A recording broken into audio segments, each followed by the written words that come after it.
रेदान glass window से Sophia को एकटक देख रहा था, जो अजीब सी पोजीशन में लेट चुकी थी। रेदान उसे कुछ पल देख वहां से सीधा बाहर की तरफ कदम बढ़ा देता है।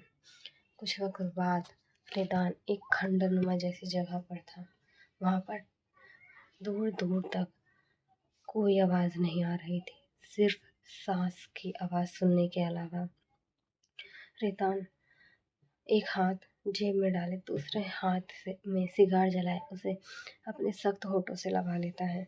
उसके एक्सप्रेशंस कोल्ड थे और शर्ट कुछ हद तक ओपन हो चुकी थी, जिससे उसकी चौड़ी चेस्ट साफ नजर आ रही थी।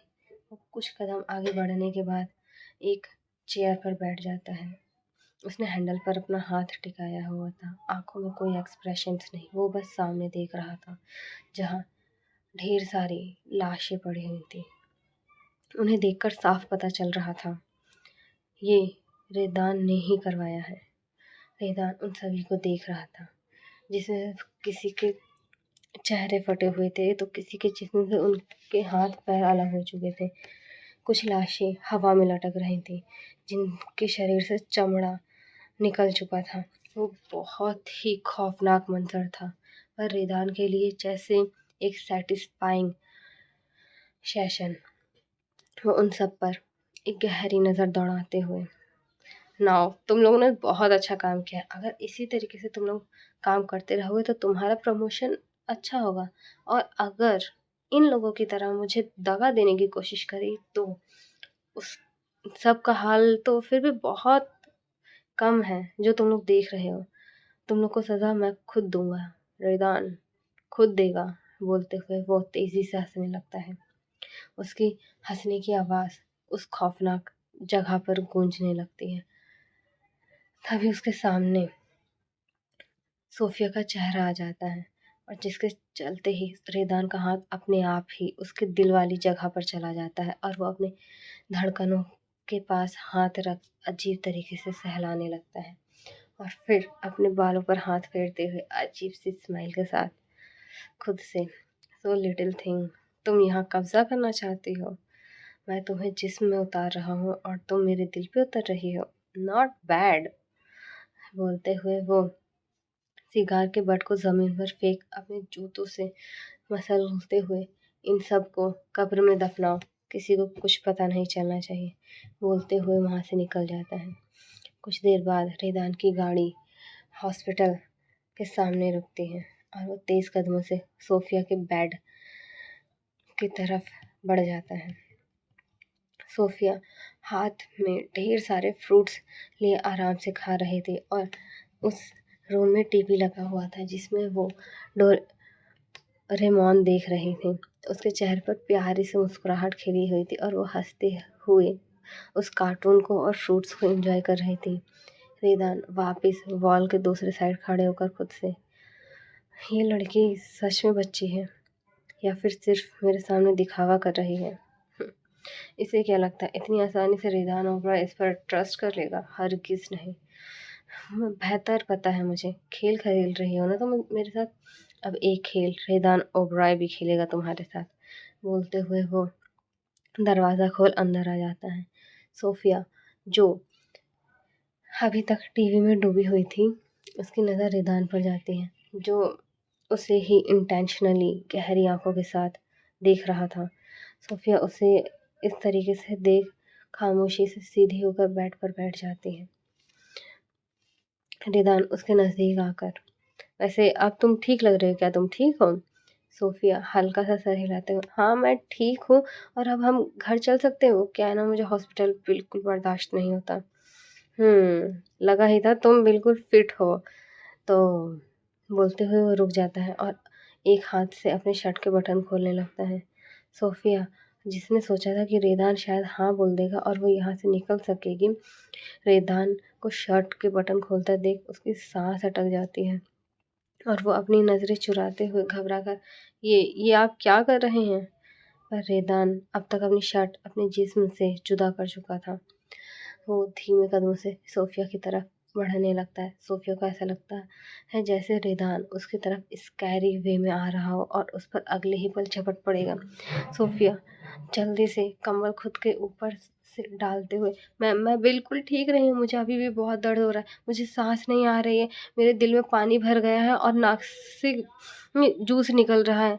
बोलते हुए वो अपनी आंखें मजबूती से बंद कर लेती है। उसने क्या बोल दिया उसे खुद समझ में नहीं आ रहा था। वहीं रेदान को उसकी इस हरकत पर और खासकर उसके कहे हुए अल्फाजों पर हंसी आ रही थी। फिर भी वो अपनी हंसी को दबाए हुए, "व्हाट नॉनसेंस इज दिस? क्या बक रही हो तुम?" सोफिया जल्दी से अपनी बात को सही करते हुए, वो मुझे अपने दिल में दर्द हो रहा है और धड़कन भी बहुत धीमी चल रही है।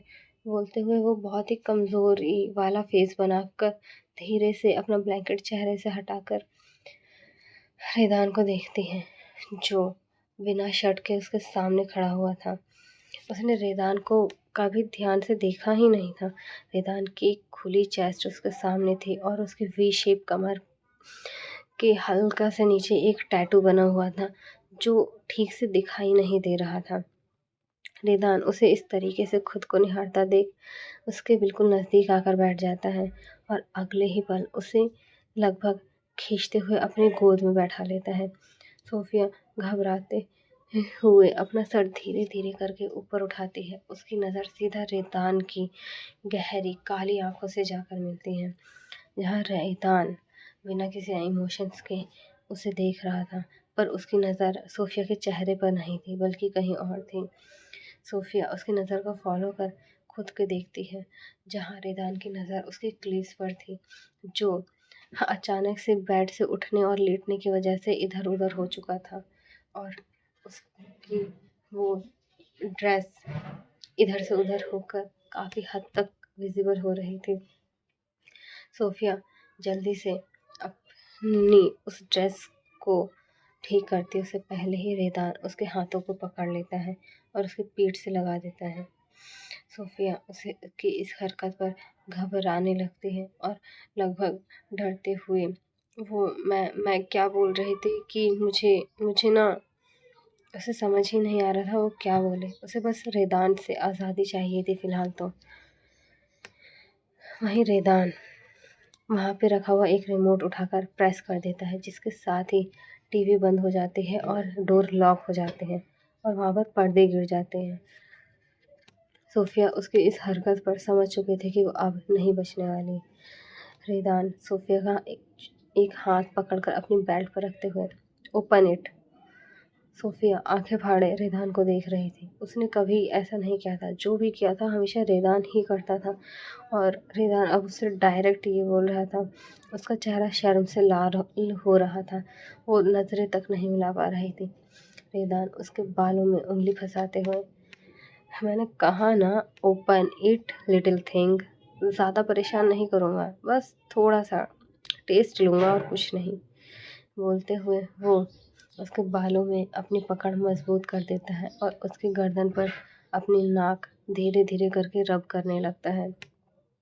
सोफिया की धड़कनें तेज़ हो जाती हैं और उसकी सांसें तेज़ी से चलने लगती हैं, जिसकी वजह से सोफिया की नाजुक सी चेस्ट बार बार रेदान की हार्ड चेस्ट से टकरा रही थी।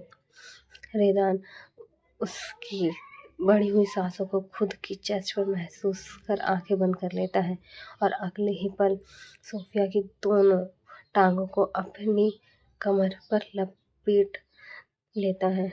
सोफिया उसके इस एक्शन से हैरान हो जाती है। वो कुछ कहती या करती उससे पहले ही रेदान उसके उस यूनिफॉर्म को उसके कंधे से धीरे धीरे सरकाने लगता है और वहाँ पर वेट केसेस देने लगता है। सोफिया की सांसें अटक रही थी, उसे सांस नहीं आ रही थी। रेदान उसकी इस हालत पर उसके कान के पास आकर सरगोशी के साथ, "कुछ हो रहा है little thing, you can feel me?" Sophia घबराते हुए, मुझे मुझे कुछ अच्छा नहीं लग रहा, मुझे घर जाना है, प्लीज़ आप मुझे घर लेकर चलें, मैं यहाँ नहीं रहना चाहती और आप जो कहेंगे मैं मानूंगी, पर प्लीज़ मुझे यहाँ से ले चलें और ये सब मत करें अभी प्लीज़। वो बहुत ही मासूमियत रिक्वेस्ट के साथ रेदान से बोलती है, पर उसने रेदान की तरफ नज़रें नहीं उठाई थीं। रेदान अपने होठों को टेढ़ा कर हल्का मुस्कुराते हुए, श्योर लिटिल थिंग, और वैसे भी मैं तो तुम्हें लेकर ही जाऊंगा, वरना मेरे बिना तुम कैसे जाओगी। वैसे मैंने देखा है इस सब के बाद तुम कितनी ज़्यादा वीक हो जाती है। तुम्हारी हड्डियाँ सच में बहुत ही ज़्यादा नाजुक हैं, इनकी थोड़ी मरम्मत करनी पड़ेगी, बस वही करना चाहता हूँ। बोलते हुए वो सोफिया की थाई पर हाथ रखे धीरे धीरे सहला रहा था और उसका हाथ ऊपर की तरफ बढ़ा रहा था, जिसके साथ ही सोफिया को बैक टू बैक गूज़बम्स आ रहे थे और उसे ऐसा लग रहा था कि शायद अब वापस रेदान ऐसा ही करेगा। उसकी सोच से पहले ही रेदान ब्रेक लगाते हुए उसे बेड पर गिरा देता है और उस ड्रेस को पूरी तरीके से ऊपर की तरफ खिसका देता है। सोफिया की नज़रें शर्म से झुक जाती हैं। उसके लिए भले ही ये पहली बार नहीं था, पर जब भी वो लोग ये सब करते थे रूम की लाइट्स हमेशा ऑफ रहती थी, पर आज पूरी लाइट्स ऑन थी और रेदान इंटेंशनली उसकी बॉडी को निहार रहा था। रेदान उसकी झुकी हुई पलकों को देखते हुए, लिटिल थिंग, तुम्हारा चेहरा इतना लाल क्यों हो रहा है? क्या तुम्हें किसी चीज़ से एलर्जी हुई है? सोफिया धीरे से नामे सर हिला देती है। वो रेदान को डिफेंड नहीं कर सकती थी और वो इस बात से अनजान भी नहीं थी। वहीं रेदान धीरे धीरे अपना हाथ ऊपर की तरफ बढ़ाने लगता है। उसके हाथ सोफिया की पूरी बॉडी में घूम रहे थे। वहीं सोफिया रेदान के हर टच से कांप रही थी। रेदान और वो ये सब कई बार कर चुके थे, पर इस बार रेदान का टच कुछ अलग सा फील करवा रहा था, जिसे ना जाने क्यों सोफिया बार बार सोचने पे मजबूर हो रही थी। उसकी आंखों में पानी आ रहा था। रेदान एकटक उसे देखते हुए, अभी तो मैंने कुछ किया ही नहीं लिटिल थिंग, तुम इतना ज़्यादा पहले से ही पैनिक हो रही हो। तुम यू नीड मी, क्या तुम्हें चाहत है मेरी या ख्वाहिश, या फिर बोलते बोलते वो कस के उसके बाल पकड़ लेता है और उन्हें खींच देता है, जिसके साथ ही सोफिया की एक चीख उस रूम में गूंज जाती हैं और रेदान के एक्सप्रेशंस पूरी तरीके से बदल जाते हैं। सोफिया डरी हुई नज़रों से रेदान को देख रही थी, जिसकी आंखें धीरे धीरे लाल हो रही थीं और उसकी नसें उभर रही थीं।